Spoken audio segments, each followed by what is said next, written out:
Salve rapaziada, tudo bom com vocês? Sejam bem-vindos a mais um vídeo de resumo de Solo Leveling aqui no canal. Dessa vez estaremos resumindo o episódio 9.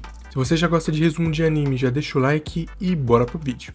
O episódio começa com os presidiários lutando contra alguns goblins. E bom, esses monstros não são nada para eles. O Song usa uma magia de fogo e assa um deles. O Sung usa sua adaga para acabar com o último. O Song diz que está surpreso como o Sung ficou mais forte. A Junhee repara que o Sung não se machucou até agora, e como vimos no primeiro episódio, ele mal conseguia lidar com um Goblin. O Song repara que não é só a força do Sung que aumentou, a sua aura também passa um ar maior de fodacidade.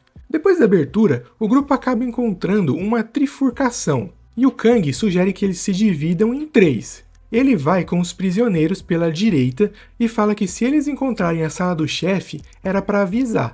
Como a percepção do Sung está aumentada, ele sabe qual o caminho certo e fala para eles seguirem pela esquerda. Com isso, o Kim e o outro maluco lá vão pelo centro. Nós vemos que no caminho deles só tem alguns goblins, mas eles ainda estão receosos de que possa haver algo estranho nessa dungeon. O Kim fala que isso é muito difícil. Com o caçador mais fraco do mundo no seu grupo, eles podem ter certeza que aquela dungeon é de ranking baixo. O maluco fala que era isso que eles pensavam da última vez. O Kim diz que já se decidiu. Quando eles terminarem essa raid, ele vai pedir perdão ao Sung. Ele diz que sente vergonha, um caçador adulto como ele abandonou uma criança para morrer. Não é só porque ele tinha família que ele fez certo. Ele diz que para se sentir novamente como um caçador, ele deve reconhecer os seus erros. O maluco pergunta se o Kim acha que o Sung vai perdoar eles. O Kim fala que provavelmente não, mas mesmo assim ele vai pedir. Bom, nós cortamos para o grupo do Kang, os prisioneiros acabaram com o último Goblin e eles reclamam que foi muito fácil, eles querem mais desafios.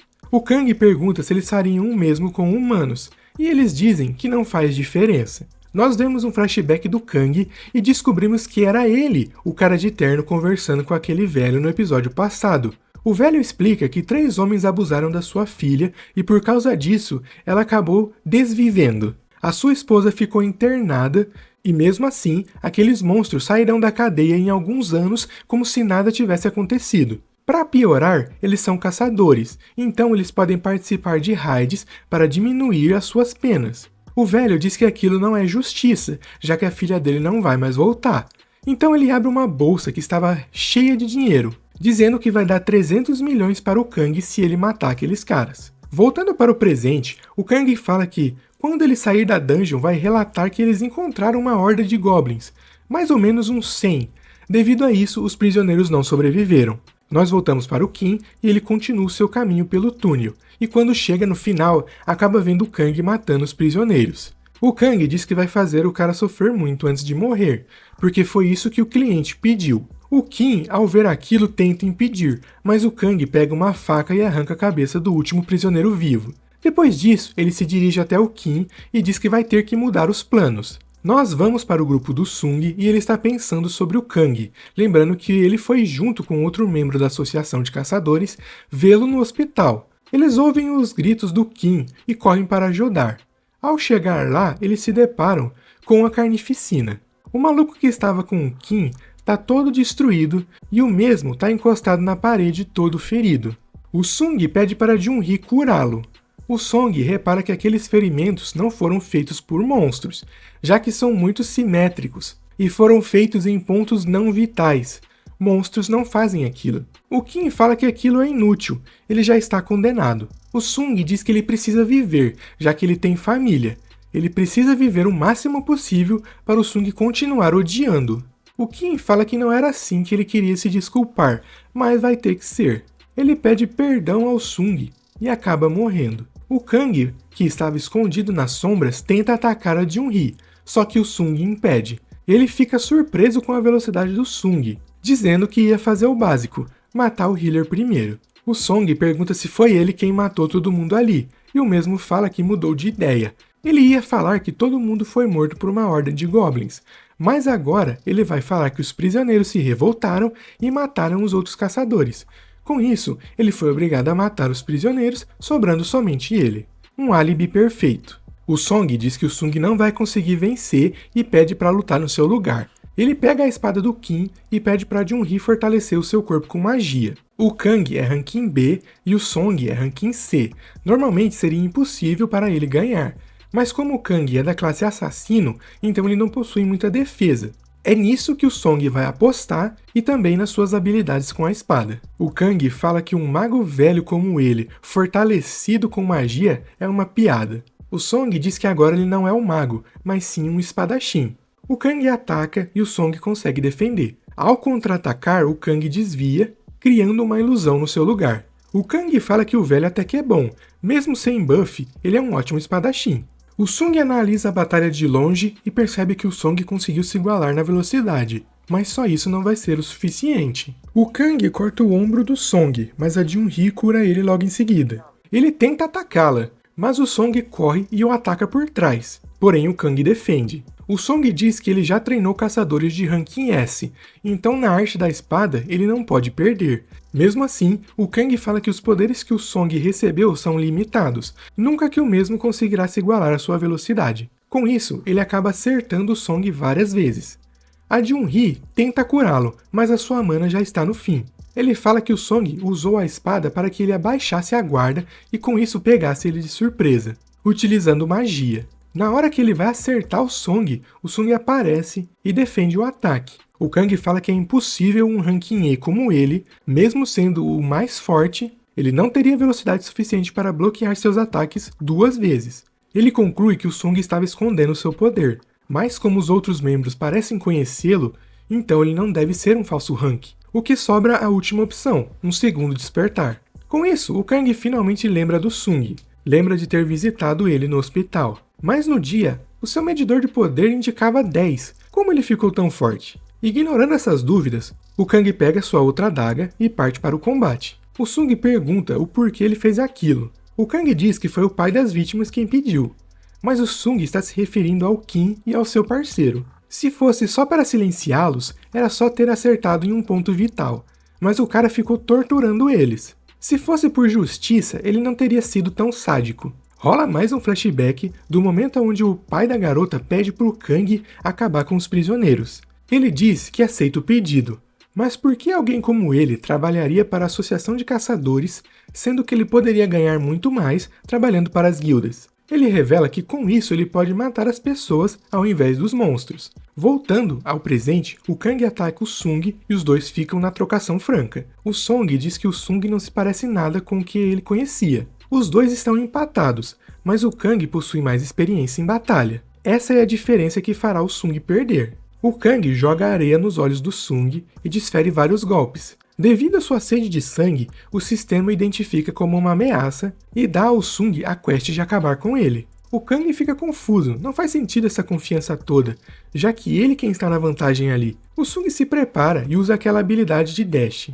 conseguindo arranhar o rosto do Kang, que fica envenenado pela sua adaga. A trocação continua e o Kang diz que também tem um truquezinho para mostrar, desaparecendo logo em seguida. Ele diz que aquela habilidade se chama furtividade. Ela esconde o seu corpo, o som e até mesmo o seu cheiro. Uma habilidade perfeita para um assassino. O Kang acerta um golpe na perna do Sung que cai de joelhos. A Jun-Hee pensa em ajudar, mas o Kang fala para ela ficar quietinha porque depois vai ser ela que ele vai mandar de Vasco. O Sung fala para ele calar a boca e usa um full recovery, curando a sua perna. O Kang fica incrédulo, ele nunca viu um lutador também saber utilizar magia de cura. O Sung fala que ele perdeu mais uma emoção. Para matar um lixo como o Kang, sentir raiva é desnecessário. O Kang conclui que o Sung já matou humanos antes. E bom, nós sabemos que sim. Ele fala que os dois estão no mesmo barco. Já que o mundo mudou muito desde que apareceram as dungeons, eles estão em uma terra sem lei agora. Só os mais fortes sobrevivem. O Kang usa furtividade mais uma vez e ataca. O Sung não faz nem força para defender. Ele usa a sede de sangue, deixando o Kang paralisado. Rola até uma animação muito top representando como ele se sentiu. Bom, depois disso o Sung enfia a espada no peito dele. Caído no chão, o Kang resolve revelar o porquê ele matou todo mundo ali. Os caçadores estão sempre cercados pela morte. Não faz sentido esperar que eles sigam pela moral comum. Assim como o Sung, eles já são máquinas de matar. Isso não passa de uma seleção natural, por isso ele vai morrer ali. Mas e o Sung? O que ele é? Um caçador com tantas habilidades diferentes nunca existiu. O Kang fala que agora que o Sung o matou, não vai ter mais como se esconder, as pessoas vão saber que ele não é mais ranking E. O Sung fala que ele é um caçador que fica mais forte a cada batalha. O Kang dá uma de filósofo antes de partir, e fala que a sombra do Sung chega até os lugares mais escuros, e quanto mais forte, mais sombrio ele fica.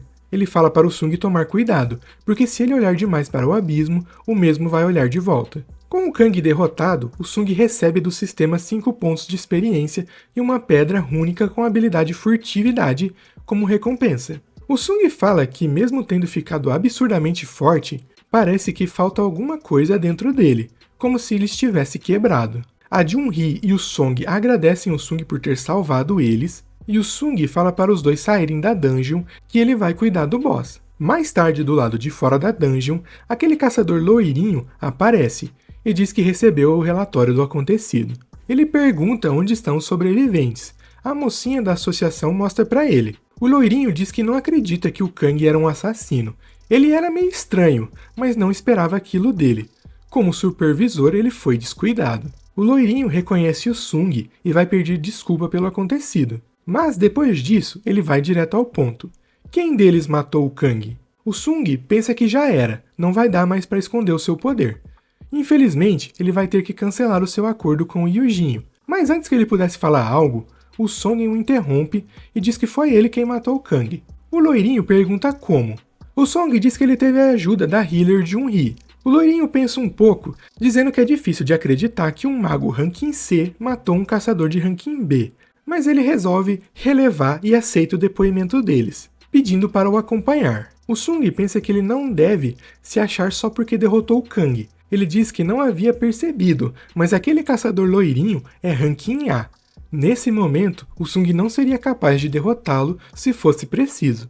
O Song pede desculpas por ser tão intrometido, e diz que o Sung deve ter os seus motivos para esconder o seu poder, e pede para que ele considere isso como uma forma de agradecimento por tê-lo salvo. 3 horas mais tarde, o pai que contratou o Kang para acabar com os prisioneiros se entrega à polícia, o que confirmou que eles agiram em legítima defesa. O Sung está numa praça junto da Jun-Hee e ela mostra aquele cristal que o mesmo entregou naquele dia e pergunta se ele ainda se lembra.